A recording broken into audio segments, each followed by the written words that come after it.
নমস্কার, সবাই সবাইকে কেমন নমস্কার। আছেন? সবাই মেগাদাস কেমন প্রিয়া আছেন? ফেসবুক আইডিতে সবাইকে স্বাগত জানাচ্ছি। আমি প্রিয়াঙ্কা দাস। আমি এই প্রিয়াঙ্কা তো দাস। আজকে বানাচ্ছি আমার যখন রাতে রাত্রেবেলা খাওয়ার খাওয়ার কিছুই কোনো ছিল কিছু না, থাকে না, তখন আমি এটা করি। তাই কি করব, আসলে বানিয়ে ফেললাম এই তো ডালের ডাল, বড়া। আসলে আমরা এইভাবেই খাই, ডালে একটু আমার ডাল হাজব্যান্ড বেটে নিলাম, এইভাবেই একটু পছন্দ করে। হলুদ দিলাম, তো তারপরে এখানে হচ্ছে ডালের আপনার বড়ার জন্য আমি ডালটা একটু মরিচের গুঁড়া দিব, করে নিছি, দিব ডালটা ব্লেন্ড করে কাঁচামরিচ, নিছি। তারপর এখানে যা দিব যা উপকরণ পেঁয়াজ, লাগে, হলুদ, মরিচ, লবণ, তারপর পেঁয়াজ, এই যে সব কিছু দিয়ে কাঁচামরিচ, দিলাম। সব কিছু দিয়ে একটু ভালোভাবে মেখে নিব।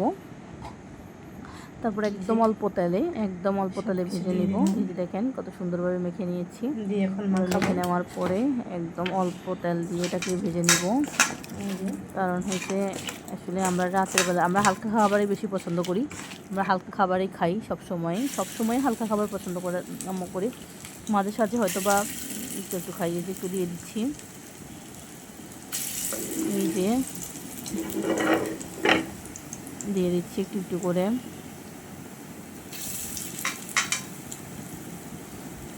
এই যে একটা একটা করে দিয়ে দিচ্ছি। ভালো হয়েছে, খেতে অনেক মজা হয়েছে। এই আর কি, আমরা আসলে এরকমই খাই, এরকমই খাওয়া দাওয়া করি আমরা। এভাবেই চলে আমাদের খাওয়া দাওয়া। এই তো আর কি, হচ্ছে আস্তে আস্তে হবে, হইতে হইতে আমরা একটু গল্প করে নেই। আমরা মাঝে মাঝে আসলে ডালের বড়া করি, তারপরে মানে কখনো কখনো আলু ভাজি করি। ডালের বড়ার আলু ভাজিটাই বেশি করা হয়। ডাল, বড়া, আলু ভাজি, এই এই খাবারটাই রাতে আমরা ম্যাক্সিমাম টাইমে খাই। যদি রুটি না খাই, ভাত খাই আর কি। আসলে অনেক রাত আসে তো, গরম থাকলে ডাল মানে ভাতে পানি আমাদের ঢেলে রাতে এটাকে যখন খাবার কাঁচামরিচ কিছু দিয়ে থাকে না, আর তখন আমরা যে বড়া বানাই আপনার বড়া দিয়ে সেই স্বাদ, মানে অসম্ভব বা স্বাদ রাতে লাগে যখন আমরা খেতে। কিছু করি না, আমরা তাই আমরা খাই। আসলে আসলে অভ্যস্ত, এইভাবে অভ্যস্ত। কী করবো আপনারা তো বলেন, দেখেন আমি টাকা এখন পয়সা শুধু নাই, গরিব সামান্য মানুষ। রান্না বান্না করি, সামান্যই খাই। আমরা তো আসলে কি বলবো, মধ্যবিত্ত মানুষ, কারো কাছে চেয়েও খাইতে পারি না, আবার মানে না খেয়েও থাকতে পারি না।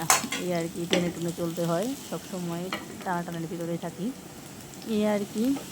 আর আমাদের তো সাপোর্ট দেওয়ার মতো আমরাই, আমাদের তো সাপোর্ট দেওয়ার কেউ নাই। এই তো, ধন্যবাদ সবাইকে।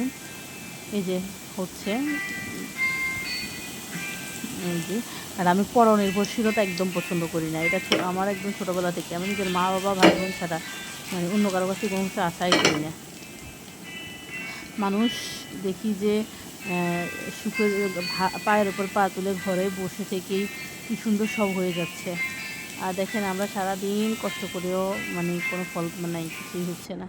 যাক, শুকর, সব কিছু